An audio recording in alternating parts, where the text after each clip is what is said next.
I, Luyimbazi Elias Nalukola, solemnly affirm that I will faithfully and bear true allegiance to the Republic of Uganda, and that I will preserve, protect, and defend the Constitution, so help me Allah.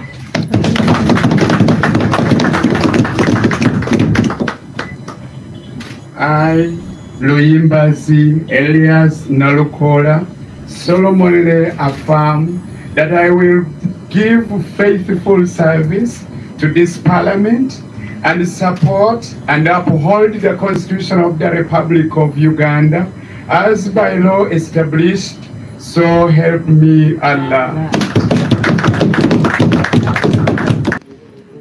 Basebo ne banyabo lunaku olwaleero twebaza Katonda nti omubaka wa Kawempe North omujja Honorable Elias Luyimbazi Nalukola alayidde mu butongole kaakati ye mubaka omujjuvu. Tuyise mu buwonvu n'obugga, omunafu ono ayise ebintu bingi era tujja sigala nga tubinyumya, tukyalina n'ebirala bye tukyabanja okulaba nti bitereera. Ayise mu bingi okulaba nti atuuka ku level eno, naye twebaza Katonda nti bwe tutuuse tusimbudde. Bwe yanominatingibwa ne bamukuba ne bamukalabula, abawagizi ne babakuba, muzze mbiraba nga abakulembeze bakubibwa, bannamawulire ne bakubibwa, bingi bye tuyiseemu okutuuka wano, era nga tukyabanja bwenkanya ku nsonga zino. Tukyabanja okulaba nti abakola effujjo mubaka ono, ku bawagizi baffe nga NUP, bakulembeze ab'enjawulo, ku bannamawulire, abantu abo bakangavulwe ng'etteeka kye ligamba. Abamu bayinza okugamba nti kaakati mutuuse ku kino, lwaki ebyo temubivaako? Omubaka yawangula era alayidde. Nedda tukyayagala bwenkanya, kubanga ensonga ezo bwe zitatereezebwa kiba kitegeeza nti effujjo eri baagala n'okukola mu kalulu ke tuddako. So tukyabanja obwenkanya, tukyabanja okulaba nti buli yakola effujjo ku bannansi, ku bakulembeze, ku bawagizi baffe, ku bannamawulire, akangavulwe ng'etteeka kye ligamba. Tubaza Katonda nti kino kibaddewo. Juzi mwatulaba ensonga eno tugyogerako, tugamba sipiika naye munnaffe alayira ddi. Sipiika n'agamba nti mwe mundeetere gazeeti lwe yafulumye, ne ngimusindikira ne mugamba madamu, ogamba olinze gazeeti yiino efulumye, omuntu waffe alayira ddi? Kino ekibaddewo okulayira kwe wano mu kyemba, oba oli awo si kye twalyagadde mu lujjudde ffenna nga bwe tujja ababaka paalamenti etudde asobola okulayira obulungi mu kitiibwa kye. Naye ayise mu bingi nti buli siteepu gyabadde kubadde kulwana, netugamba nti kale ekikulu ennyo alayire, oba mwagala mulayizaawa, oba mwagala funayo kaluma akatono, oba wali mu parking yard, oba wa alayire afuuka omubaka, emirimu gisimbule. Kaakati tusimbudde, sebo tukuyozaayoza abantu bakulinamu nnyo essuubi. Honorable Nalukola nnyonyo nnyini ddala, tulina essuubi nti tojja kubayiwa, tojja kubaweereza. Wano mu Parliament tubeera mu ntalo, buli musajja mulwanyi namige, tulinamu nnyo essuubi ne bannange nti ojja kulwana entalo z'olina okulwana n'okuweereza abantu ba Kawempe North mu bbanga lino ettono erisigaddeyo. Sebo tukuyozaayoza. Njagala okwebaza abakulembeze baffe, Deputy President owa NUP Honorable Muhammad Mwanga Kivumbi, sebo bali kubeerawo ebyo tuyiseemu mu kalulu byonna. Abakulembeze bannange abaka ba NUP abali wano, tulina n'abalala abatwegaseeko wa DP, tubadde Honorable Kayondo, abayinale mbaduse kubanga babaddewo wano, balabe wano nga bapondoose, balinosi bakateshungwa, babaddewo nga doza abatume mugende mukakase nti bya ddala oba, naye bamaze ne bajja ne bamala ne badduka emisinde. Tumanyi lwaki, naye kyonna kyekiri omubaka waffe alayidde. Twebaza abagenyi munnaffe bazze nabo, agenda kuddamu abakooneko kubanga saagala obuyinza obwo bumutwalako, ne Vice President wange sebo twayise okulaba mu Parliament of Uganda Law Society. I think abasigadde omubaka ajja bafunako.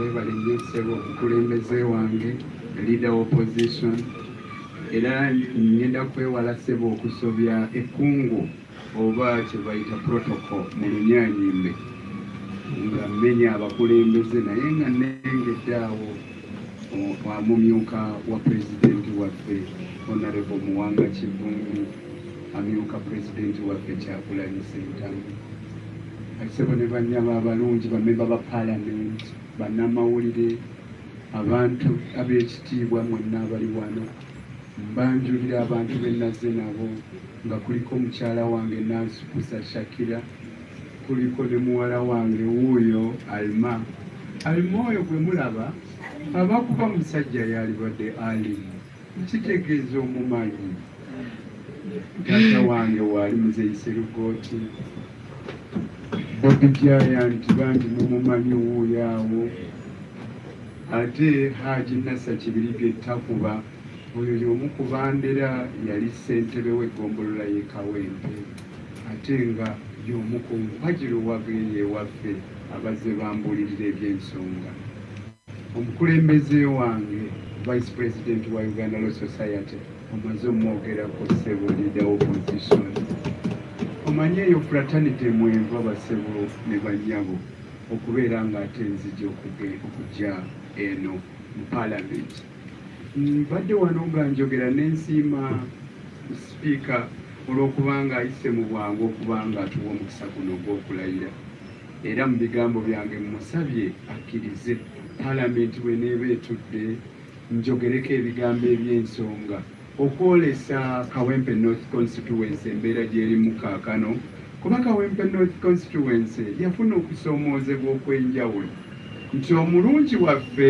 Honorable Ssejjirinya yasibibwa nga yakamala okulayira ate yagenda okuva mu nkomyo nga mulwadde nnyo abadde ku ndiri ebbanga ddene okutuusa lwe yagenda okulunda embogo kati ate okulonda ne kubeerawo kyokka ate ne kufuna okukandaalirizibwa mu kuteeka ebyava mu kulonda mu kitabo ekitongole gazeti naye kitusanyudde nti sipiika bwe yafunye amawulire ago newankubadde nga olukiiko lubadde mu kuwummula atuyise ne tulayira tetukitwala nga kyakusaaga yeebale nnyo tumusiimye era tusuubiza ajja kutuwa omukisa nga aba Kawempe North Constituency twogere eri Parliament n'ensi eno okugitegeeza wa we tuli mu kaseera kano kuba tulina ebisomboozo bingi we tuviiriddeyo eyo lwakuba tuli bayiiya nnyo twandituuse wano ssaawa nga 9 kuba amataba gatuzinzeeko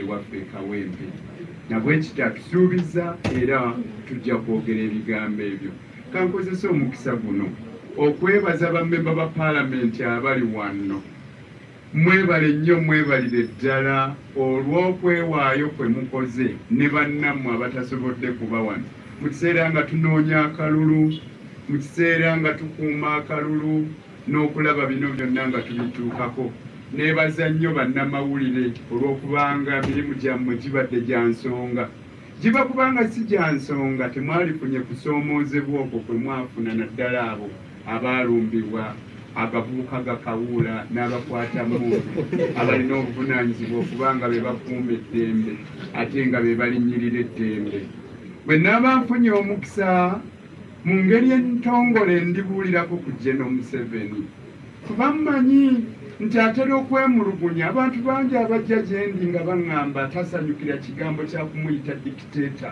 oba naakyemalira naye bwe naaba nfunye omukisa nja mubuulira nti yenze oyo eyatulugunyizibwa abakwata mmundu n'enzirayo ewange abaana bange nga beebuuza ekintuuseeko mu butuufu bw'aba ye General Museveni nga bakutuusizzaako ebyo byantuusibwako mu kigambo kimu abaana obagamba ani yabikutuusizzaako obagamba nti omusajja omulungi obagamba omusibira mu bbwa obagamba naakyemalira obagamba omusajja amanyi okutulugunya obagamba ani nze ndowooza nti ekirya ng'embaata nga kitambula ng'embaata nga kikaaba ng'embaata nga kyebaka ng'embaata ebeera mbaata nsaba ye kennyini akyuse obukulembeze bwe n'ebiragiro byawo abakwata mmundu balekeraawo okutulugunya bannansi alyoka abeeremu abo abasaanidde alemera ku buyinza ebbanga eddene era ayitibwa Sitantebe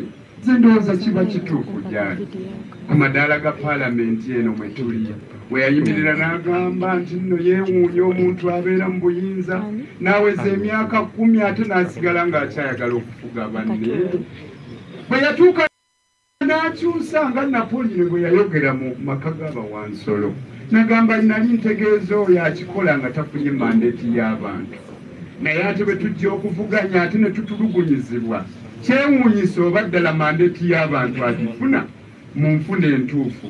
Mandeeti y'abantu nze ndowooza alina gifuna ng'ayita mu demokurasiya, ng'oyo asinze yalangirirwa nga tewali kutulugunya balala, nga tewali kulumbagana bannamawulire, nga tewali kuleeta bululu buwedde kutiikinga kujja nabo mu polling station obuyiwemu, nga tewali kuleeta mundu zizisa byalo ewali abalonda abakutte peeni n'akapapula. Genda Museveni bw'onooba owulidde bino bye ŋŋamba bifumiitirizeeko. Ekirala fumiitiriza ku bikolobero ebikolebwa abasajja bo n'abakazi. Ebikolobero ebyo tebitutwala walungi. Abantu b'ensi eno bwe balaba nga banyigiriziddwa nnyo bajjayo kamera zaabwe n'amasimu ne babakuba ebifaananyi. Abantu abo tubaterese bali ku mitimbagano wonna ne famire zaabwe. Ndowooza ekyo tekijja kunyuma. Gwe wamanyaako eyatta Luttamaguzi nti yali Haji Ssebirumbi. Bwe wali obuyinza wakola otya? Kambabuulira abatamanyi abasembayo okuwanikibwa Kalabba yali Haji Ssebirumbi eyali owa UPC, ne Kasimo Obure yali Inspector General Police, eyatta Ddungu yali nannyini Delight Cinema. Bawawanika Kalabba mu 1999 era be basembayo okuwanikibwa Kalabba. Kale Ssebirumbi teebereza kamera tezaamukwata, naye era bamuzuula nti yatta Luttamaguzi. Ate mmwe abakola ebikolobero nga kamera zibakwata, nammwe abafuna ebiragiro mujje mututulugunye mwerowoozeeko, mulowooze ne ku bantu bammwe. Si kye twalyagadde tugendemu, naye tulowooza nti Gen. Museveni kola ekisaanidde ng'obudde bukyali, olekeraawo kutuliisa akakanja. Okuwakanya si musango, ate tujja kusigala nga tukuwakanya ebbanga lye tunaamala nga tulaba ng'okola ebitajjansa mu ggwanga lyattu. Tulina ebbeetu okwogerera mu nsi yaffe n'okwesimbawo. Abaana b'omuggeta abavubuka mbagamba ekigambo abanaaba bampulidde. Mulekeraawo okulowooza okusaba bannabyabufuzi abali mu buyinza.